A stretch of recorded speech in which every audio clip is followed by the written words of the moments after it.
Eu queria que você aproveitasse também para falar sobre Sérgio Moro, né? Porque Lula faz essa afirmação de que quer que Moro se exponha cada vez mais para mostrar quem é essa figura agora sem toga, né? Como que você está vendo essa corrida eleitoral com o Sérgio Moro? Olha, eu me surpreendo que o Sérgio Moro não tenha sido preso ainda, por tudo que ele fez, né? Mas aí é preciso compreender também o que o sustenta, né? Durante o período da Lava Jato, ficou claro para todo mundo que o grupo de Curitiba fazia reuniões em off com representantes dos Estados Unidos, né, de órgãos de governo dos Estados Unidos, né, e isso levanta uma suspeita, que, aliás, é completamente ilegal. O Supremo deveria ter agido para punir esse tipo de crime, né? Porque eles não podem, está proibido que os juízes façam contato direto com outros órgãos de governo de outros países, né? Então, dito isso, quer dizer, já havia indícios de uma relação estreita entre o Moro e os Estados Unidos, né? Agora fica mais evidente depois que foram publicados alguns dados sobre essa consultoria da qual ele virou diretor nos Estados Unidos, a Álvares e Marçal. Essa Álvares e Marçal é uma empresa que conta com ex-dirigentes de importantes órgãos do Estado nos Estados Unidos, do Departamento de Justiça, do FBI, do Federal Bureau of Investigation, da NSA, que é a National Security Agency, a Agência de Segurança Nacional dos Estados Unidos, né? E então começa a haver uma suspeita de que a Álvares Marçal não é propriamente um escritório de advocacia, né? Talvez seja, inclusive, isso é uma especulação ainda, não se pode afirmar, mas talvez ainda seja uma empresa de fachada da CIA para atuar não só no Brasil, ela tem 17 escritórios em outros lugares, e tem um escritório no Brasil também, né? Mas para trabalhar no que se chama a lawfare. O que é isso, né? É o uso da justiça e da polícia para fazer política e defender um lado, né? O próprio Moro já declarou: nós fomos quem atacou o PT, a Lava Jato, né? Quer dizer, um juiz não pode fazer isso, né? Aí ele vai para os Estados Unidos e vai se instalar na empresa que tem esses seus colegas do Departamento de Estado, do FBI, do NSA, e a gente fica pensando assim: o que será que são essas ligações? Aí, recentemente, acho que vale a pena citar aqui, existe um livro que foi publicado, que é o Arapuca Estadunidense. E eu até tenho ele aqui, olha. É do Frederic Pierucci e do Mathieu Aron, né? A Arapuca Estadunidense é um livro escrito por um executivo, um alto executivo da Alstom.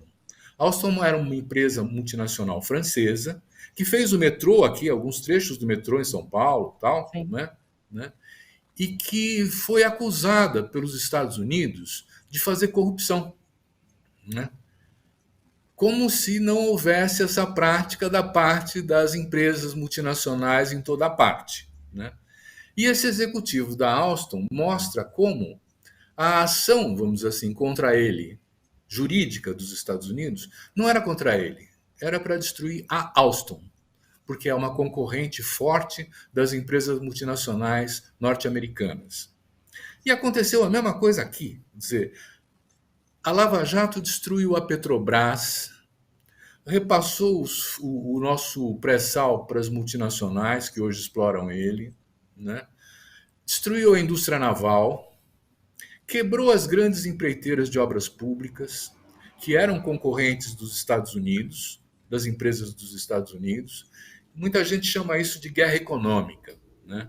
Então, é inusual, porque normalmente, quando você avalia crimes, você avalia crimes de pessoas, mesmo que sejam dirigentes de uma importante empresa, ou mesmo um presidente de um país. Você não vai condenar o país, você não vai condenar a empresa, você vai condenar a pessoa.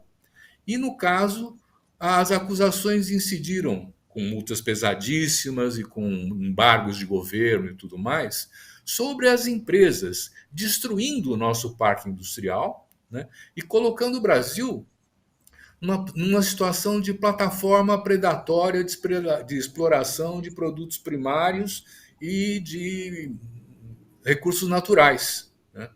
Agora nós vamos ter que comprar o petróleo refinado. Aliás, já estamos comprando o petróleo refinado dos Estados Unidos, porque não vamos fazer mais aqui, né? Então é Sim. um processo crescente de produzir a dependência, um novo tipo de colônia, né? E o Moro tem um papel preponderante nisso. Ele ajudou a destruir a indústria brasileira, ele ajudou a comprometer a democracia. O Lula ia ganhar as eleições e ele botou na cadeia o Lula, né? Quer dizer, um juizinho que não tem nenhum. O Supremo calado. Quer dizer, é surpreendente, né? Quer dizer, então, o que nós temos hoje, quer dizer, estamos juntando elementos de informação que nos permitem compor um quadro onde o papel do Moro, o papel do Dallagnol, o papel da Lava Jato, não é um papel de um ataque dos Estados Unidos à economia brasileira. E como esse ataque não pode vir numa democracia, é um ataque também à democracia brasileira, né? E é isso que então tem que aparecer nessa campanha, porque o Moro teria que ser candidato a estar no Chilindró, não a ser presidente da República, né? E o surpreendente é que o TSE, o Supremo Tribunal, não tomam essas providências. Por que será, né? Sim.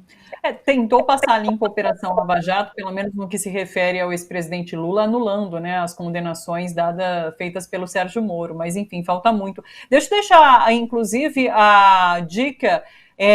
O Silvio citou o Arapuca estadunidense, a gente conversou com a tradutora Viviane Castilho aqui no programa, se você acompanha, você deve ter conferido aqui a entrevista com ela, a Viviane, inclusive, que vai voltar aqui no Bom para Todos nos próximos dias, para a gente se aprofundar sobre esse debate em relação a como a Lava Jato afetou aqui o mercado nacional, a política brasileira, e sempre nesse comparativo com o que aconteceu na França, um caso muito semelhante com as garras dos Estados Unidos. Então a gente vai falar mais sobre também isso. Silvio, o programa Alemão de Diplomatique Brasil vai ao ar hoje aqui na TVT às 9h30 e discutindo o avanço da extrema-direita aqui no Brasil, né? No ano passado, semana passada a gente estava discutindo nazismo, né? Quem imaginaria que estaríamos em 2022 discutindo nazismo? Então dá um spoiler sobre o que vai ser esse programa de hoje à noite. Olha, a gente convidou duas pessoas especialistas que estão fazendo pesquisas há mais de 15 anos sobre os núcleos neonazistas no Brasil, que encontraram, inclusive, vínculos, carta, né, do Bolsonaro de 2004, 2005, com esses grupos, quer dizer, estabelecendo, inclusive, uma relação, né, entre o atual governo e esses grupos neonazistas, né?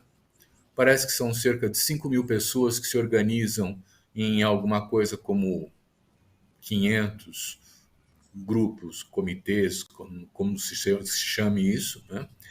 E vai analisando também a difusão, vamos dizer assim, desse ideário de destruição do outro, de querer que tudo seja igual a você no Brasil, mostrando que essa influência não vai acabar agora. Quer dizer, mesmo que o Bolsonaro vá para a cadeia, né, ele tem seguidores que continuarão pensando da mesma forma e continuarão, vamos dizer assim, praticando o bolsonarismo no Brasil por algum tempo, né? Nós temos uns 12% da população brasileira que são fiéis ao Bolsonaro, isso dá mais de 20 milhões de pessoas, né?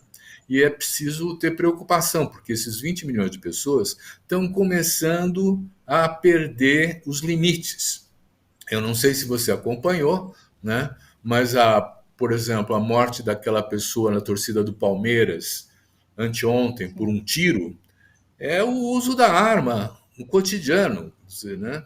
E a gente tem N casos que estão ocorrendo agora de que a violência começa a transbordar, né?